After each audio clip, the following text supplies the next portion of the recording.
There is no such thing as a stupid question. The only stupid question is the one that you don't ask. That's Fiona Balzer, the Policy and Advocacy Manager of the Australian Shareholders Association.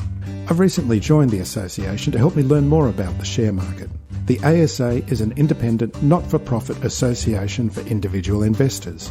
We've covered before that buying a share means that you're buying a part of the company. What we haven't talked about is that this also gives you the right to go to the annual general meeting to ask questions of management, vote on resolutions, and generally make a noise if you're not happy with the company's performance. At the ASA, I've met some great people with a wealth of knowledge. The members are deeply engaged. They take the time to explore every nook and cranny of a company's operation. They have meetings, discussion groups, seminars and workshops where you can meet and learn. I'll include a link on the website. Go to one of their meetings. You'll be shocked at how much you don't know.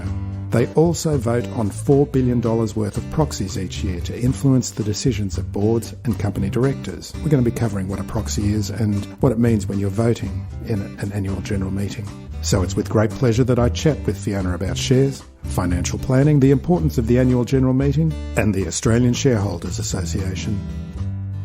Good morning. Good morning, Phil. Thanks for coming along. Let's start with your background. Just a brief overview of your work history, because you do have quite a bit of background knowledge of the share market, obviously. It's a nice way of saying I've been around for a long time. The first 15 years of my career was spent as an equity analyst at an institutional investment house. So I worked for Commonwealth Bank, Westpac, New South Wales State Super, managing their equity exposure for particular segments of the equity market. So, hang on, we're just going to go straight into the simplification. What is an equity analyst and what do they do? Well, when you have your super funds invested, you have a bunch of experts who pick which shares to buy. The best way to get the most knowledge from that group of people is to have them specialised. So you have equity analysts who look at what the shares are, what the industry is likely to do in the next 10 years, and figure out which shares are the better value to put the funds into. And with the specialisation, I had started out with forestry and entrepreneurs, which were a particular sector that was big in the 90s. And I moved into the diversified companies, the telecoms, when they became a thing, because before Telstra was listed, it wasn't a thing, and health and transport companies as well. So I had those specialisations. And what you do with the different specialisations is you're able to engage with all the other people in your team and figure out which shares are best. And that, then you put the funds in the best shares. Mm-hmm. And just having all that time to devote to a specific sector means, for example, with telecoms, I knew what had happened in the US with regards to their telecommunications industry when the bells broke up, the different local telecommunications companies, and what happened in the UK too, when they tried to get competition going and the industry started evolving. So with that background, it's like you have a broad understanding of how shares work and the different transactions, and then you'd sort of have deep dives into specifics of individual companies. So is it a role that's supporting fund managers? Basically, it is supporting what we call portfolio managers. So in some what we call institutional investors, so that's like your super funds and the like, they have portfolio managers who figure out the different weightings of, Weightings, say you have $10 million, $1 million will go into telecommunications and $500,000 will go into Telstra, for the want of a better example. So the different amounts you buy in each share, because just as important as identifying shares that go up is also you shouldn't have more money exposed to something that might go up really well but might not. Something that's going to go up more steadily and more reliably, you might want to have more exposure to that.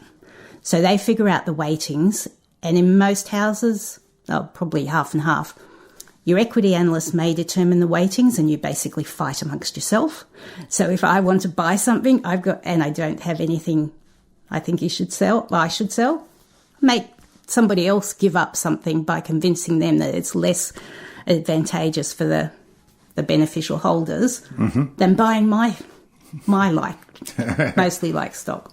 Yeah. So that's one way of doing it. Another way is you have the portfolio manager who actually determines the weightings, and the analysts feed in the expertise about what they expect the particular companies to perform. So this is it's fundamental analysis that you would be undertaking. Is that correct? Yes, yeah, predominantly fundamental. Which is figuring out what a company can do and then what its shares can do in terms of how much it can grow and what its shares should be valued at.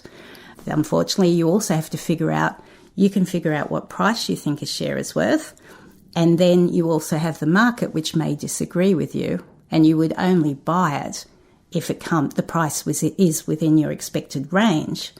It may be that the price remains higher than your range for a period, and for that reason you might use some form of technical analysis to figure out, if the price will ever come back to what you think it's worth. So you can combine some of the other elements of analysis, but predominantly it's fundamental bottom up. So, starting with all of the bits that make up a company. The financial information that they... Yeah, financial information, the likelihood of the industry growing fast or growing slowly, that sort of thing. Are these the kind of things that individual investors in the share market should be taking note of? I think that Warren Buffett often gets quoted about not buying shares you don't understand. And I think that individual shareholders can learn about their companies. And if they have a particular interest, learn about the industries that their companies operate in and have a better idea about what is likely for the shares they're going to buy. And I think that is an advantage, because when you get pieces of news that may move the share price, you're able to look at it and say, that's a piece of news that should change the share price. I have to rethink my expectations. Or that is just a piece of noise that in a few days won't make a difference. I can ignore that and either get on with my life or look at another company. Or do you have any examples of that? I can remember like a general example where perhaps some regulation is reported that it will change and the share price moves terribly quickly in a downward direction. But everybody in the industry, the company, knew that piece of legislation was coming. It just hadn't been reported in the media in such an inflammatory way. So actually the expectations of that regulation impact were in the price.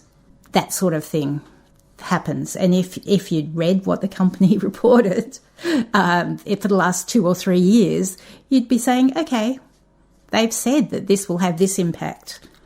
And yes, you can. And then the media come in and with all guns blazing. And yes, because it makes such an interesting story. And then if the share price moves, because people have been a bit frightened more because the price has moved than by the news. Yeah, there's a lot of noise, and it does move.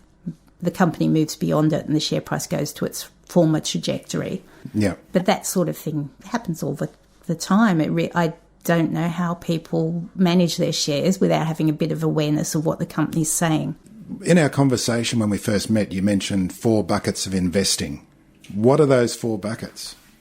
My premise is that we all have to save for our own super, because not many people are going to get any pension in the future. Or it might be 50% get part, 20% get full, but that's a lot of us who need to know where we're putting what can be called wealth, but also can be called savings for our future. And the 4 buckets you can invest in are cash and fixed interest, so your term deposits, bonds and cash in bank account, shares, both domestic, like local, and international, property, and then there's this other bucket called alternatives, which really is everything that's not those other buckets. But shares, property and cash, you can learn about those, and it's really important if you're thinking about saving for 50 years to have an idea of how you can make wealth. And I guess it's also something to do with the particular weighting of those buckets depend on your stage in life. It can depend on your stage in life. It can also depend on where you think those particular buckets are going. It can depend on what's called your risk profile. So if, for example, you're in more straitened circumstances, you're going to need to have more weighting to things that won't vanish in value. But if you're a multimillionaire, you can afford to have more in something that will vanish. We saw Packer and Murdoch invest in OneTel, which was a bit of a disaster for a number of investors, and they can afford to lose the money they invested in that. So it will depend on your risk profile, and the other thing is where we are in the market at this time. So at the moment, one of the things we discussed back then was that you can't get much money out of fixed interest or cash in the bank. So that may mean that while it would be great to have a lower risk option being a lot of cash, you're going to have to increase your risk profile to be able to have income that will last you till 85, 90, 95, 100 years of age. Yeah, it's a real problem at the moment, isn't it? It is a real problem, and you'll see in different reports that the weighting to those different buckets changes with expectations. Let's have a chat about your work at the Shareholders Association. Now, when I first went to my first meeting, I was taken aback because of the age of the members that came along to the meeting. But that was before I realised how sharp they were, and how much knowledge was in the room, and how militant they are as well. It's a really militant bunch, isn't it? I think you could say that they're a bunch of people who know their own minds. I joined the Shareholders Association originally after my equity investments. I worked for a board performance assessment company, so figuring out how a board operates to make a company better. And then very similarly moved on to the Shareholders Association. And I too was amazed by the age of the people. But the other thing that amazed me was you look at some people and you think they're a certain age, but you find out later they're 15, 20 years older. So yes, they are a group of people that have a lot of experience. They're people who get out and invest. They're very happy to share their experience as well. And we'll have people call us and say, I'm new to the share market. Do you think I should join? Or they'll ask advice. And the Shareholders Association is a member-based organisation. We have an annual membership, and people who are interested in shares and retail shareholders being appropriately treated by companies and regulation and government and the like, they will join the association. And people ask me, should I join, or should I do this, should I do that? And I say, go to a meeting, because what will happen is you might get a cold call from a broker or an offer of an initial offer. If you go to those meetings, someone there will have had a very similar experience. They'll be able to say, oh, yes, you've really got to watch that first risk in that paper. When they say this particular share can go broke, don't forget that. Or, I invested in lithium in 1999 and it went badly, or this particular this particular thing happened, or they'll hark back to a new company in a new industry, and they'll be able to share with you how that industry evolves and what the risks are, say, for new companies. And companies without, say, a history of profit. And we see that when we go into new industries. Like, it's been a long time. Vodafone, for example, took a long time to actually make a profit. And understanding how those businesses work mean you can make an assessment about how many shares you should buy and whether you use the money that you can afford to lose, or maybe a bit of the money that you want for the future to buy those shares. But all that sort of thing they're willing to share with you. Oh, I know, it's fantastic. And so I think, let's just say we'd recommend anyone to join the Australian Shareholders Association, because it's a very fast learning experience that you have there, and you can ask those questions if you're faced with a financial situation. There's a lot of people there and a lot of knowledge available to you just sitting around and chatting on a Tuesday morning or something. Yes, there's that. And then when you have speakers come in from particular funds and the like, the questions in the room are informed by that background that our members have. And that sceptical cynicism. Yes, always good to have a bit of scepticism. So the other side of the work that the association does is in terms of going to company annual general meetings? Yes, that's actually the part of the business that I take care of. We have an education arm which we encourage people to learn as much as they can, and then we hold the companies to account through what we call company monitoring. So people who are members of the association and have an interest in attending AGMs and holding the companies to account, they volunteer, and I manage a group of 110 or so people who meet with the companies. They discuss what the performance has been like. Remuneration can be a bit complex and a bit tedious, but quite often that is the litmus test of, whether it's good or bad, poorly managed. How much the executives are being paid? How much they're being paid. Has the board said to themselves, how much is enough and how much is too much? And that's a sign that you would expect to filter right down the company in managing, that if they're thinking of things in a holistic fashion, they should be paying an appropriate amount to the executives and rewarding them for appropriate achievements. And one of the things the Shareholders Association is really keen on is that the performance reflects how the individual shareholder is affected. So if the shares are going up strongly and the dividend's been strong, we're happier with paying more. And if the opposite's the case, we think that the executives shouldn't still walk away with the extra benefit. You ask the hard questions. Ask the hard questions. And then the other thing is too that when you own a company, or own a share, you feel like you own the company. We also want that profit to be achieved appropriately. We want the Royal Commission, for example, caused a lot of distress amongst shareholders because they feel that dividends that they've been taking haven't actually been achieved in a way that was really positive for the customers, that perhaps there was exploitation of the vulnerable. So we engage with the companies and try to get them to improve their game. And various initiatives over the years have seen some improvement in the alignment with the shareholder outcome. But of course, the Royal Commission actually is still looming over us, and that is working through the system how we can make sure that those egregious behaviours never happen again. So can you give us an example of an effect that your lobbying or the kind of pressure that the association has applied has had an effect on a company that you've seen as a positive outcome? Looking at it in a more general fashion, we have asked that the companies disclose actual remuneration. The laws around reporting remuneration are actually really complex and conflicting. So you end up with a lot of information you can't understand because legally the companies have to show it. And we think that you should know what the executive's walking away with. So you might know that when someone gets paid, they get the cash for the year, they get a short-term bonus, some of which is cash in the same year, some is put in shares given to you a couple of years later, and then there's long-term incentives. So in 2019, you might receive the 2015 incentive if you've jumped the hurdle appropriately. You may have been told that you are being paid $4 million, but when they walk away with the shares, they're getting $10 million.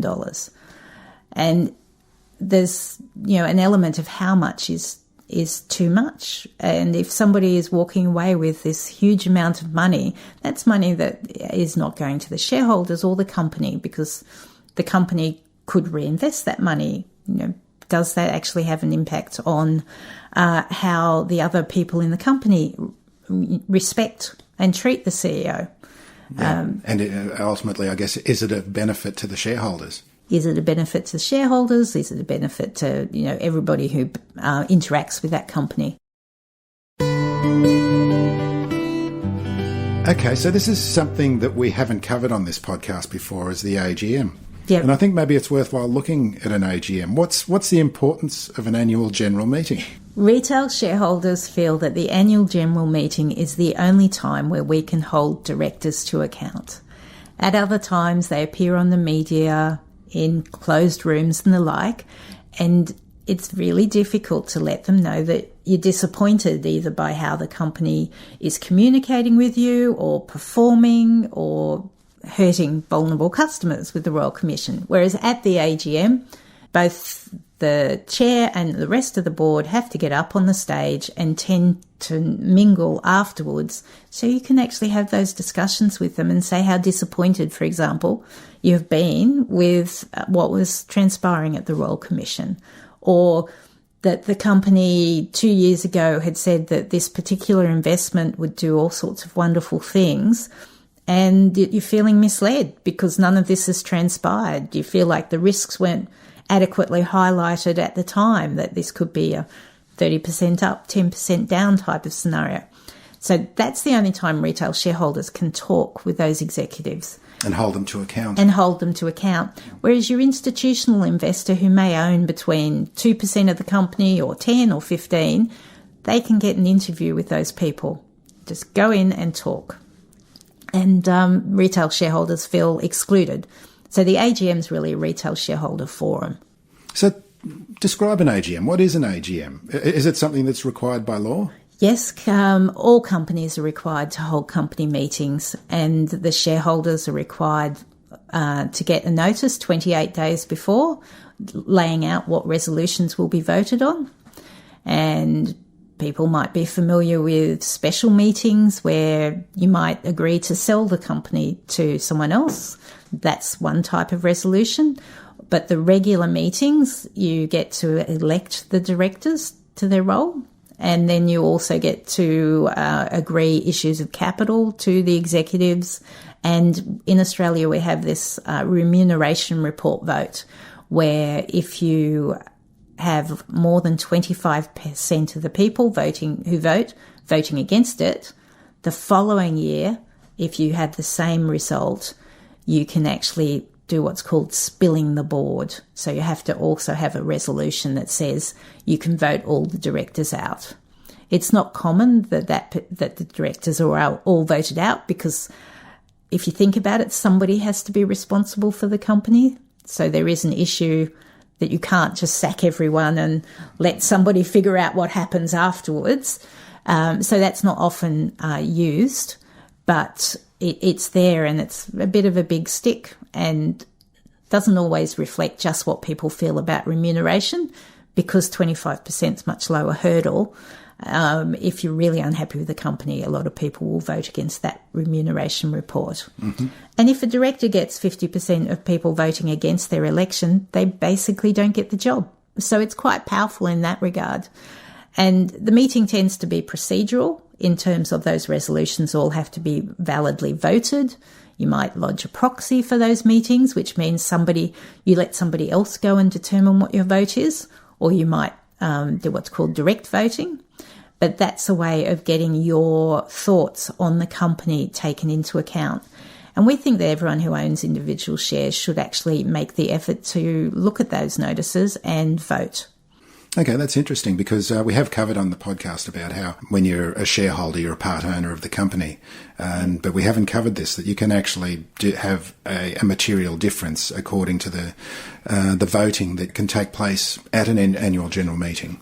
And sometimes retail shareholders feel overwhelmed by the weight of the other voters, because for every share you own, you get one vote. Mm-hmm. So those big institutional investors who have 10, 15, 50%, they will sway the vote overall. But at times there might be disagreement amongst those investors, and that might mean that the retail shareholder is the ones who make the difference as to whether a resolution or the voting of a director gets up. Mm-hmm. So if you can think about your vote, it is really good for you to express that opinion. And also I think that longer term, if we can say that 30,000 people voted against a particular resolution, even though it didn't meet that 50% threshold, that will mean that directors can't say, oh, everybody thought this was a great idea. Yeah. You'd have to say if a huge number of individual voters vote against something, that there's a particular class of shareholders who aren't happy with what the company's doing. Okay, let's have a chat about compounding, because you've got something you like talking about, compounding and the different aspects of compounding. Yeah, compounding sounds like a really tedious topic, and anyone who feels mathematically challenged will think compounding something to be totally ignored. But one of the issues about superannuation is if you start investing when you're in your 20s and put aside money, that money will earn money, and that will be reinvested, for example, in your super, and then that extra money will earn money. And the power of compounding is that your money starts doubling over a series of years, and that means you can get this wealth for your retirement. And it is really crucial that people understand that compounding, the higher percentage returns you get, the better your long-term wealth. So we talked about cash rates being low. At 1% reinvested each year, you can imagine that's $1.100 each year. That's going to grow very slowly. So it's almost like $1 this year and an extra 1 cent and $1 the year after. Whereas if you're getting return of $6 in 100, that money's reinvested. So it's $6 one year, $6.60 the next. And over a lifetime, at my age, I think I get to retire at 67. So if I started at 20, those sums add up. And that is, again, why I think people need to take control of their finances and to understand what's happening with their finances and try and get them to compound at a greater rate for a longer term. And then I have another idea of knowledge compounding, that yes, shares are complex when you start with just a blank canvas, but you can actually build your knowledge over time. And as you learn more, you're able to learn more. So it's compounding knowledge as well. Yeah. And that'll help your investment returns. Yes. And I just think people feel far more in control of their finances if they have an understanding what's going on. And when you have an understanding of what's going on, you also realise that there's compounding costs as well, isn't there? Yeah, that's something that came up in my career. I was, after I joined the Shareholders Association the first time, I then went on to a private wealth company, and we had the global financial crisis while I was there. And a big thing about the funds was a lot of their fees were 1%, 2%, 3%, 4%. And when returns were 20%, so, a fifth, 1 in 5, having a bit of that taken away in fees was fine. But once your returns get down to 4% or even less, that means there's nothing left over from the fees. And we saw all those funds actually reduce their fees substantially. But when you're getting really small returns, if you have a 1 in 10 return and your fee is 1 in 10, that's no return. What advice would you give someone who is going to see a financial planner for the first time? I think that someone's going to a financial planner the first time should remember that if you do not understand that planner and that planner makes you feel stupid, then they are not the planner for you. Basically, there's no stupid questions. If you are having trouble understanding what they say and they belittle you or talk over the top or say, trust me, you are going to have no control over that relationship in the future. What you need is someone who says, okay, what part of this do you not understand?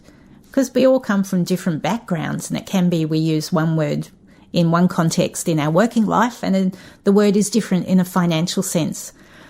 I sometimes worry that your financial advisor who's using jargon doesn't actually understand the jargon. If they understand the tricky words and the acronyms, then they'll explain to you in plain English. And you might say, explain it to me like you would to your mother, as long as she's not a finance person, because it's important that you have the understanding. And again, that's another way you can pound your knowledge if your financial advisor helps your education process. One of the aims of my podcast and doing this is you're not necessarily going to end up being a hotshot day trader out of this podcast, but even just to have a modicum of knowledge so that you can, when you're speaking to a financial planner or someone who's going to look after your money for you, that you're armed with a bit more knowledge and not going in completely cold. Yes, I think you can also Money Smart, which is one of the ASIC, the Australian Securities Investment Commission website fronts. They have advice on what to look for with a financial advisor and the types of questions to ask. And I think too, in these days of cold calls and scams, that having that additional knowledge will also make you aware that if somebody's offering you something that's too good to be true, that it probably is, because you'll have an idea what too good to be true is. Whereas if you don't have that, or you don't keep your knowledge current, you can be tricked into other arms of investment that aren't really financial advice, but you think they are. Ask the question you have, make sure you feel comfortable. So, the Australian Shareholders Association. Tell us why we should all be members of it. We are the only group of, the only membership organisation that represents retail shareholders. So in my role, I manage the company monitoring, as we've talked about, with the annual general meetings and engaging with companies. But also we liaise with the government through regulators, through Treasury, on laws where retail shareholders should be their needs and views should be taken into account. Making sure shareholders have access to capital raisings. We saw through the global financial crisis, when companies were going broke and needed to raise more money, that money was put to the big investors at really high discounts, so really cheap shares to shore up the company. That meant retail shareholders weren't able to get involved. And that meant that at the end of the day, they owned less of the company than they did before the global financial crisis. And they had paid proportionally more for their shares. And I think it's important as well that, and this is what I've gotten out of it, is first of all, you become part of a community that's only talking about shares. And you pick up so much information about particular companies. You pick up information about the way people look at companies and valuing those companies. That's really worthwhile for the learning process. And I think too, when we see investment clubs, and one of the reasons people might start an investment club is they want to feed off each other's ideas, but also you can have someone who's the devil's advocate. There's someone who goes, yes, but have you thought about this? So you make a more thoughtful investment in the first place because you've actually had those extra views that you might have thought of after the share price dropped, after you'd bought it and gone, oh, I should have thought of that. Hopefully someone will flag that before, and you might.